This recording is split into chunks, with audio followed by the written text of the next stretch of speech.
آپ نے ملا نصر الدین کا نام تو سنا ہوگا۔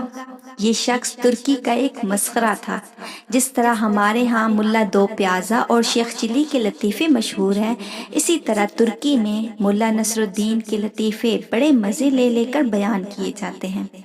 کہتے ہیں ملا نصر الدین یوں تو نہایت عقل مند اور عالم فاضل شخص تھا، مگر لوگوں کی اصلاح اور تفریح کے لیے بے وقوف بنا رہتا اور ایسی ایسی حرکتیں کرتا کہ لوگ ہنس ہنس کر لوٹ پوٹ ہو جاتے۔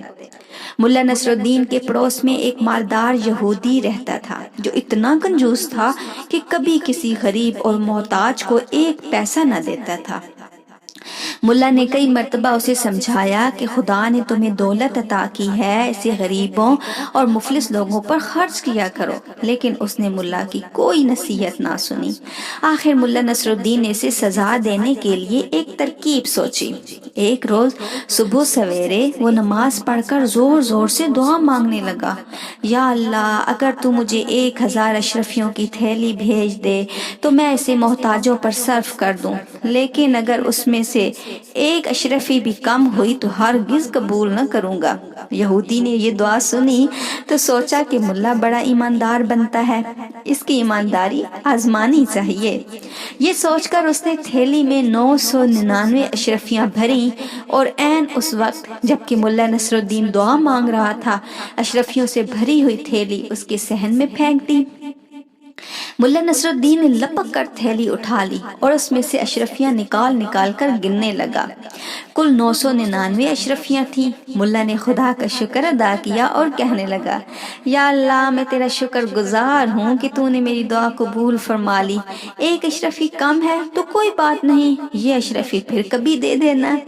یہودی نے جب ملا نصر الدین کے یہ الفاظ سنے تو سخت پریشان ہوا اور دل میں کہنے لگا، یہ ملا تو بہت چالاک ہے، اس نے دھوکے سے میری اشرفیاں ہتھیا لی۔ وہ بھاگا بھاگا ملا کے پاس آیا اور کہنے لگا، تم بہت بے ایمان شخص ہو، لاؤ میری اشرفیاں واپس کرو۔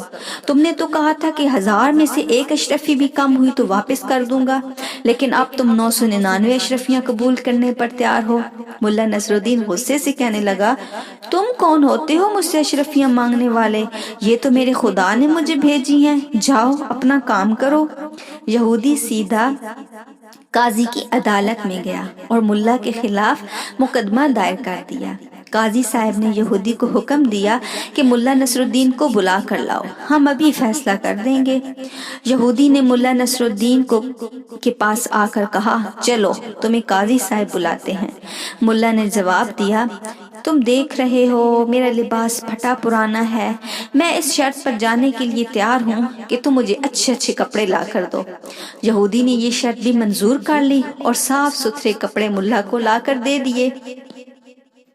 ملا نصر الدین یہ بیش قیمت لباس پہن چکا تو کہنے لگا، میاں یہودی، کیا اتنا قیمتی لباس پہن کر پیدل ہی قاضی کی عدالت میں جاؤں؟ لوگ دیکھیں گے تو دل میں کیا کہیں گے؟ جاؤ اپنا گھوڑا لے کر آؤ، میں اس پر سوار ہو کر جاؤں گا، مرتا کیا نہ کرتا۔ یہودی نے اپنا گھوڑا بھی ملا کے حوالے کر دیا اور ملا صاحب نہایت شان و شوکت سے گھوڑے پر سوار ہو کر قاضی کی عدالت میں جا پہنچے۔ مقدمہ پیش ہوا۔ قاضی صاحب نے دونوں کو غور سے دیکھا۔ ملا نصر الدین کا قیمتی لباس اور سواری کا گھوڑا بھی انہوں نے دیکھا اور یہودی کا لباس بھی، اور یہ بھی محسوس کیا کہ وہ پیدل آیا ہے۔ یہودی نے جب سارا قصہ سنایا تو قاضی صاحب نے ملا نصر الدین سے پوچھا، ملا صاحب، تم اس الزام کا کیا جواب دیتے ہو؟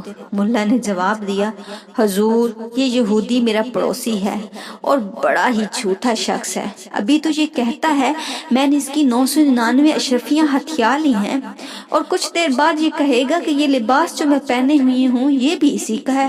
یہ سنتے ہی یہودی چلا اٹھا کہ ہاں جناب، یہ لباس بھی میرا ہی ہے، میں نے اسے پہننے کے لیے دیا تھا۔ ملا نے کہا سن لیا آپ نے، یہ لباس بھی اس کا ہو گیا، اور ابھی دیکھیے ابھی یہ کہے گا کہ گھوڑا بھی اسی کا ہے۔ یہودی غصے سے چیخ اٹھا، ہاں حضور یہ گھوڑا بھی میرا ہی ہے، ملا نے مجھ سے سواری کے لیے مانگا تھا۔ قاضی نے جو یہ باتیں سنی تو یہودی کو ڈانٹ پھٹکار کر نکال دیا اور مقدمہ خارج کر دیا۔ یہودی روتا پیٹتا ملا نصر الدین کے گھر پہنچا اور اس کی بڑی منت سماجت کی۔ ملا نے اس شرط پر اس کی اشرفیاں، لباس اور گھوڑا واپس کیا کہ وہ آدھی اشرفیاں غریبوں میں بانٹ دے گا اور آئندہ بھی نادار لوگوں کی مدد کرتا رہے گا۔ اس طرح ملا نصر الدین نے اپنی چالاکی، اپنی ہوشیاری اور اپنی فہم و فراست سے اس کنجوس انسان سے جو ہے وہ غریب لوگوں کی مدد کروائی۔